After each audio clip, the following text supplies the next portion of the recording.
자, 그러면 우리 지난 시간에 곰팡이부터 식품의 변질과 보존 그것까지 다 봤었는데요. 했던 내용 우리 복습 프린트물을 통해서 복습 간단히 하고요. 그 다음에 진도 나가도록 하겠습니다.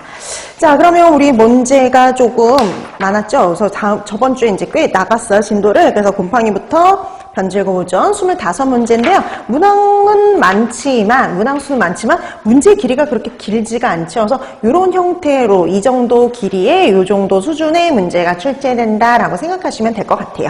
자, 그럼 1번부터 간단히 봅니다. 1번, 전분 단백질 분해력이 강해서요. 약주, 탁주, 된장, 간장 제조에 사용되는 미생물 속이다. 그럼 이거 아스페르길러스 속이죠? 답은 2번입니다.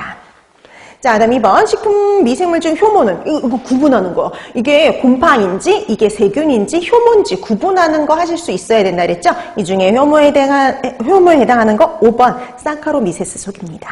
그래서 2번에 답 5번. 그다음에 3번 다음에서 설명하는 미생물 속은 그랬네요. 청, 황록, 녹색 계열이죠. 자, 그다음에 항생물질, 치즈 제조에도 사용이 되고요. 황변미 독소를 만들기도 합니다. 이거 페니실리움 속에 대한 설명이죠. 답은 1번이에요. 그래서 3번의 답 1번이 되겠고요. 그 다음에 4번. 이렇게 비슷하게 작년 시험 문제에 출제가 된 거죠.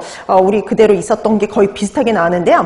자, 그람양성 구균으로요. 냉동식품의 분변 오염 지표가 되고 동별에 대한 저항력이 큰 거. 냉동식품의 분변 오염 지표다? 그러면 장구균이죠. 장구균 몇 번에 있냐면 4번에 있죠. 엔테로코커스. 자, 4번의 답 4번이 되겠고요. 그 다음에 5번 대장균에 대한 설명으로 옳은 거 찾아라 그랬죠. 이 중에 맞는 거 4번이죠. 통소염기성이다. 이렇게 비슷하게도 시험 문제에 출제가 됐었어요. 자, 그래서 얘는 포자 형성하지 않았죠. 대장균. 유당 분해는 있었고요. 그람 음성균이고 간균에 해당이 됩니다. 자, 그래서 5번의 답 4번이었고요. 그 다음에 6번 식품의 살균 소독법 중 물리적인 방법, 물리적인 거, 화학적인 거 구분하는 거 나온다 그랬죠. 자, 이 중에서 물리적인 거 1번이죠. 자외선 조사. 자, 그래서 6번의 답 1번이 되겠고요. 그 다음에 7번. 다음에서 설명하는 물리적 소독법 그랬습니다. 온도 변화가 거의 없어요. 그래서 일명 냉살균이라고 얘기하고요. 포장식품에도 이용이 가능하고요. 감자의 발화 억제 목적으로 사용 가능하다? 방사선 조사에 대한 설명이죠. 자, 그래서 7번의 답 2번이 됩니다. 그 다음에 8번 우리 가열살균법 중에요. 하루에 한 번 100도씨에서 30분씩 가열하는 걸 며칠에요? 3일간 실시하는 되게 독특한 살균법이 있었죠. 그걸 가지고 우리가 간헐멸균 그럽니다. 자, 이렇게 해서 우리 포자까지 사멸이 가능했었죠. 그래서 8번에 답 2번. 그 다음에 9번 세균의 아포까지 사멸할 수 있는 방법은 세균의 아포, 포자까지 사멸할 수 있는 방법 찾아라 라는 문제죠. 이 중에 가능한 건 고압증기 멸균밖에 없죠. 자, 9번의 답 1번이 되겠고요. 그 다음 10번 방사선 살균법 중 우리 투과력이 특히 가장 강한 방사선 그랬네요. 그럼 우리의 침투력, 투과력이 가장 강한 거 뭐였냐면 감마선이었죠. 그래서 우리 주로 감마선을 이용을 합니다. 자, 그래서 10번의 답 3번이 되겠고요. 그 다음에 11번 자외선 살균법의 특징입니다. 옳은 것 찾아라 그랬네요. 이제 이 보기 중에 제대로 된 거 4번이죠. 잔류 효과는 없었어요.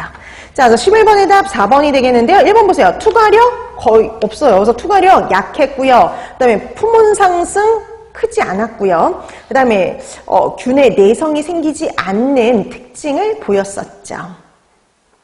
자, 그래서 11번의 답 4번이 되겠고요. 그 다음에 12번 살균제의 살균력을 평가하는 기준으로 사용하는 거 석탄산이죠.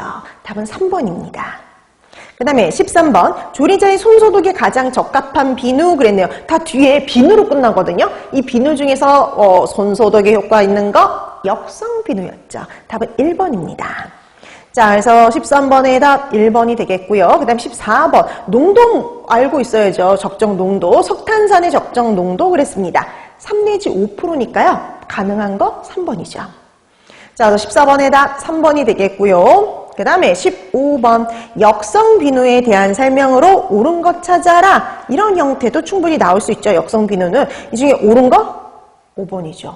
일반 비누와 함께 사용해도요. 소독력은 함께 사용하면 소독력이 저하된다라는 단점이 있었죠. 자, 그래서 15번의 답은 1번인데요. 1번, 할로겐 유도체가 아니라, 얘 같은 경우 4급 암모늄염으로 된 유도체였고요.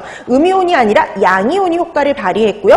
오물, 소독 효과 없습니다. 유기물과 공존 시 효과 떨어졌고요. 그 다음 희석액을 미리 만들어놔도 문제가 되죠. 희석액을 미리 만들어두면 소독력이 감소한다. 역성 비누는 상관이 없습니다. 이렇게 희석액을 미리 만들어두면 소독력이 감소하는 애가요. 차염소산 나트륨, 염소계들이라고 보시면 돼요. 그래서 15번의 답 5번이 되겠고요. 그 다음에 16번. 부패의 정의. 이것도 나왔던 시험 문제거든요. 자, 이 중에서 부패의 정의로 옳은 것은 이런 형태로도 최근에 출제가 됐죠. 부패 그럼 누가 변질되는 거냐면 단백질이었죠. 단백질이 혐기적인 조건에서 미생물에 의해서 변질되는 게 바로 부패였습니다. 자, 그래서 16번의 답 5번이 되겠고요. 그러면 1번에 지방이 공기 중에 산소에 의해서 변질되는 건 3폐 이렇게 얘기를 했고, 그 다음에 4번처럼 탄수화물이 미생물의 작용을 받아서 알코올을